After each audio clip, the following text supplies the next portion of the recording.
1951 में घटी time travel की सच्ची घटना जिसमें न्यूयॉर्क को मिले थे कई सारे सबूत। जून 1951 की रात करीब 11:15 बजे न्यूयॉर्क के टाइम्स स्क्वायर पर अचानक एक शख्स लोगों को दिखाई दिया जिसने बेहद पुराने जमाने के कपड़े पहने हुए थे। उसे देखकर लग रहा था कि जैसे वो इस समय का है ही नहीं। वह अचानक इस जगह कैसे आया, किसी को समझ नहीं आया। वो शख्स खुद भी काफ़ी हैरान दिखाई दिया।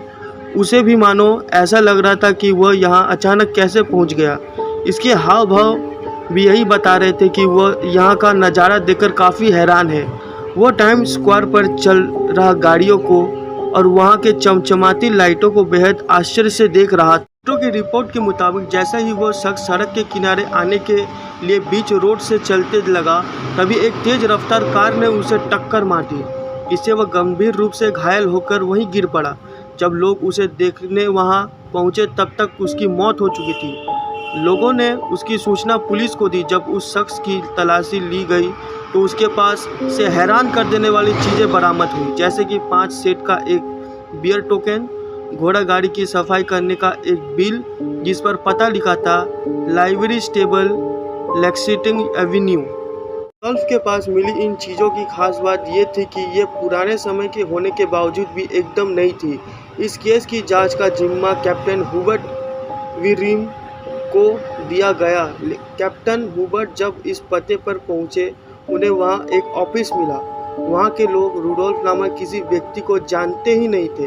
कैप्टन हुबर्ट ने उस समय की सभी टेलीफोन डायरेक्टरी और एड्रेस बुक को चेक किया, लेकिन उन्हें इस नाम के किसी भी व्यक्ति का कोई पता नहीं चला।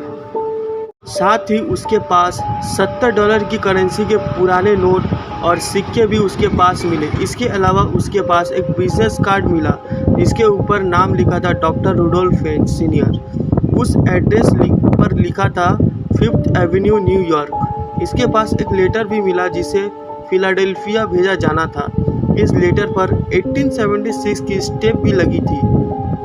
रुडोल्फ सीनियर के बेटे का पता मिला। इस घटने को कई दिन बीत जाने के बाद पुलिस ने पाया कि किसी भी पुलिस स्टेशन में रुडोल्फ फेंज नामक शख्स की गुमशुदा की रिपोर्ट दर्ज ही नहीं करवाई गई है। फिर भी कैप्टन हुबर्ट ने अपनी जांच को जारी रखा।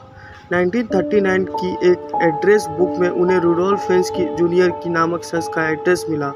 उस एड्रेस पर पहुंचकर पता चला कि अब वहां कोई रहता ही नहीं है। जिन्होंने रुडोल्फ फेंज जूनियर को यह घर खरीदा था, जैसे तैसे रुडोल्फ फेंज जूनियर की बैंक डिटेल्स के जरिए उसकी जानकारी पुलिस को मिल गई। पता चला कि अब उसका अकाउंट बंद कर दिया गया है क्योंकि उसकी 5 साल पहले ही मौत हो चुकी है, लेकिन उसकी पत्नी अभी जिंदा है और फ्लोरिडा में रहती है। पुलिस ने की रुडोल्फ जूनियर की पत्नी से मुलाकात। कैप्टन हुबर्ट ने फ्लोरिडा का एक एड्रेस ढूंढ निकाला और टीम के साथ वहां जा पहुंचे। वहां रुडोल्फ फेंज जूनियर की पत्नी ने जो बताया उससे सुनकर सबके होश उड़ गए।